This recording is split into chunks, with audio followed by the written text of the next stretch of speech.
මම අහනවා මෙතනින් කවුරු හරි විශේෂයෙන් මට මතකයි ඉල්ලුවා ඇයි ඉරාන නෞකාවලට දුන්නේ නැත්තේ කියලා.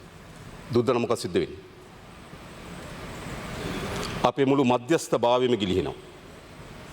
එක්ක අපි එක පාර්ශ්වයකට පක්ෂපාතීව කටයුතු කරනවා. එහෙම නැත්නම් අපි අනිත් පාර්ශ්වයටත් ඉඩ දෙන්න සිද්ධ වෙනවා. එහෙමනම් අපෙන් ඈත කලාපයේ තියෙන යුද්ධ ගැටුමක් මත්තලට සහ කොළඹ වරායට ළඟා වෙනවා.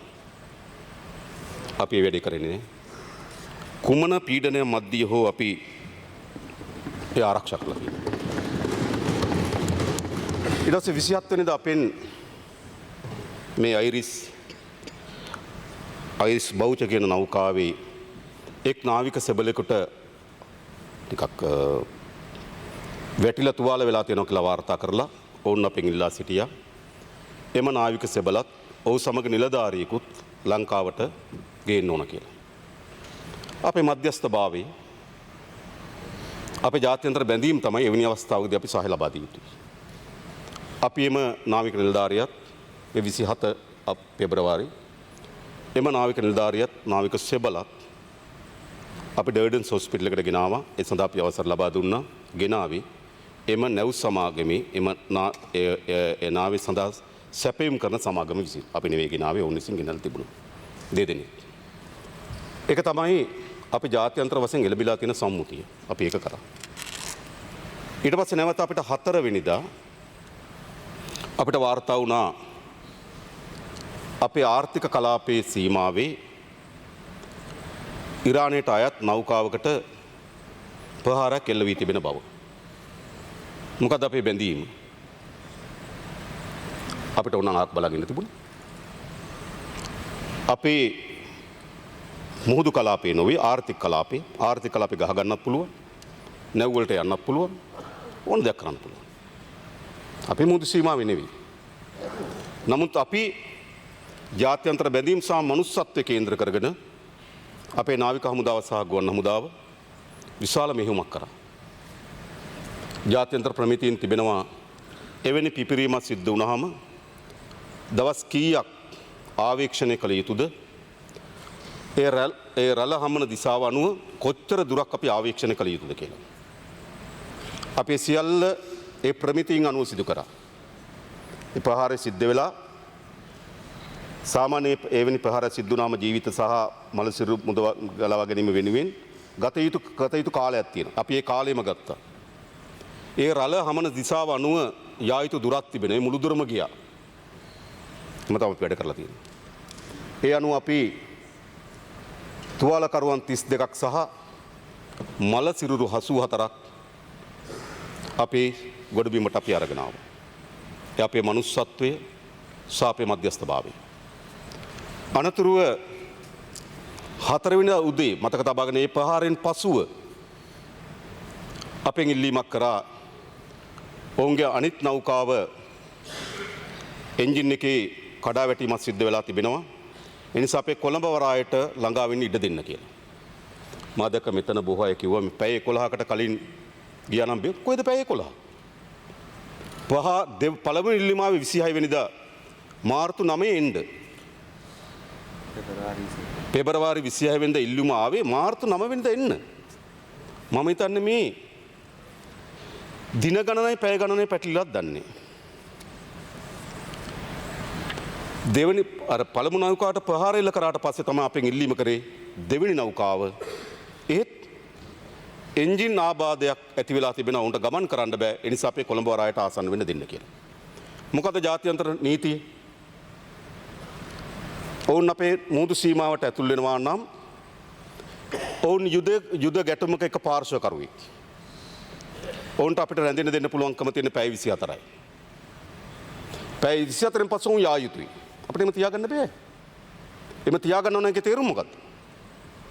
යම් යුද ගැටුමක් තිබෙනවා. එක කණ්ඩායමක් අනතුරට මුහුණ දීලා තියෙනවා. අනතුරට මුහුණ දුන්නු කණ්ඩායම අපි බේරා ගන්නවා. නැවත යුද්ධයට යවනවා. ඒක නම් අපි එක පාර්ශ්වයක් නියෝජනය කරනවා. ඒ නිසා තමයි උපරිම කාලය අපිට තියාගන්න පුළුවන් පැය 24යි. පැය 24න් පස්ව යා යුතුයි. එහෙම නැත්නම් උන් අපේ බාරයට ආ යුතුයි. ඒතර තමයි අපේ මධ්‍යස්ථභාවය ආරක්ෂා වෙන්නේ. ඒක තමයි අපි සෑම සිදුවීමක්ම සංසන්දනය කර අපේ මධ්‍යස්ථභාවය මත. ඒ අනුව තමයි අපි ඔවුන් පැය 24 යන්න බෑ. එහෙනම් අපි අපේ බාරයට එන්න ඕන කියලා. අපේ බාරයට ආවට පස්සේ එයින් අපි ක්‍රූ එක සම්පූර්ණ බහින්න ඕන කියලා උන්ගේ ඉල්ලීමක් තිබුණ ක්‍රූ එක රඳින්න ඕන කියලා. අපි ඒකෙන් හිටපු නාවිකින් 206ක් අපි අපේ නාවික හමුදා කඳුරට ගෙනාවා. මම මෙතනුත් කියන්න කැමතියි. මේ 206ම අපි එකට මූ වෙන්න තියලා නැහැ. අපි දන්නවා සොල්දාදුවන් ඔවුන් ආතතියකට මුහුණ දීලා තියෙනවා. කවරාකාරී තත්ත්වයක් වර්ධනය විය හැකිද? ඒ නිසා අපි ප්‍රවේශම්කාරී ලෙස ඔවුන්ට අවශ්‍ය ආහාර පාන මේ මෑතක දෙකෙනෙක් රෝගාතුර බවටපත් වුණා. ඔව් වැලිසර හමුදා නාවික හමුදා රෝවලට අපි පිටත් කර ඇරියා. අපි ඉතාමත්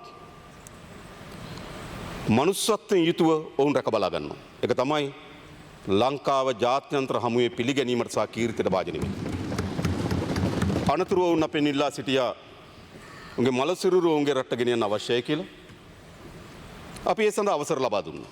ඒ නිසා පසුගිය දිනවල ගුවන් යානයක් ඇවිල්ලා ඔවුන්ගේ මලසිරු ශ්‍රී ලංකාවට ගෙනිච්චා. අර පහරට ලක් වුණු නෞකාවේ තව 32 දෙනෙක් හිටියා කරාපිටිය රෝහලේ. එම 32 දෙනාම සුව වෙලා තිබෙන්නේ. ඒ අපි ඒ ආසනයේ තියෙන කොග්ගල ගුවන් හමුදා කඳවුරේ එම 32 දෙනා රැඳී සිටිනවා.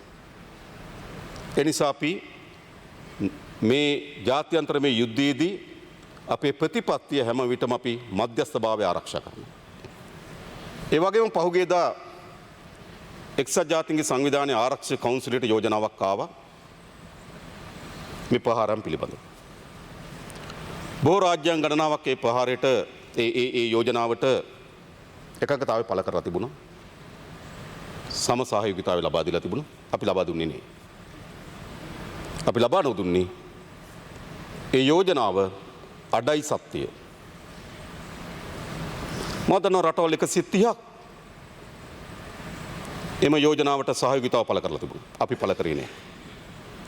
අපි පළ කරේ නැත්තේ ඒ යෝජනාව අසම්පූර්ණයි. අපි හැම විටම යුක්තිය හා සාධාරණත්වය පිළිබඳ සටන් පාඨය අපි ජාත්‍යන්තර වේදිකාවට ගෙනියනවා. ඒ අනුව අපි කටයුතු කරලා තිබෙනවා. එනිසා මා කියන්නේ හැම විටම අපේ ක්‍රියාකාරකම්, අපේ ප්‍රතිපත්තීන්, අපේ තීන්දුව తీරන, අපේ සම්මුතීන් මේ සියල්ල අපි අපේ මධ්‍යස්ථභාවය ආරක්ෂා කරමින් කටයුතු කරනවා. එය තමයි මෙවැනි යුද්ධයකදී ශ්‍රී ලංකාව මාතෘභූමියේ අනන්‍යතාවයත් ගෞරවයත් ජාත්‍යන්තර වශයෙන් පිළිගැනීමත් ආරක්ෂා කර ගැනීම සඳහා තියෙන ක්‍රමවේදය කිසිසේත්ම වචනකින් හෝ බොහෝ අය බොහෝ දේවල් කියනවා. අදක මේ පාර්ලිමේන්තුවේ පැය 11කට කලින් ගෙනාව නම් බේර ගන්න තිබුණු බොරු කතා කියනවා.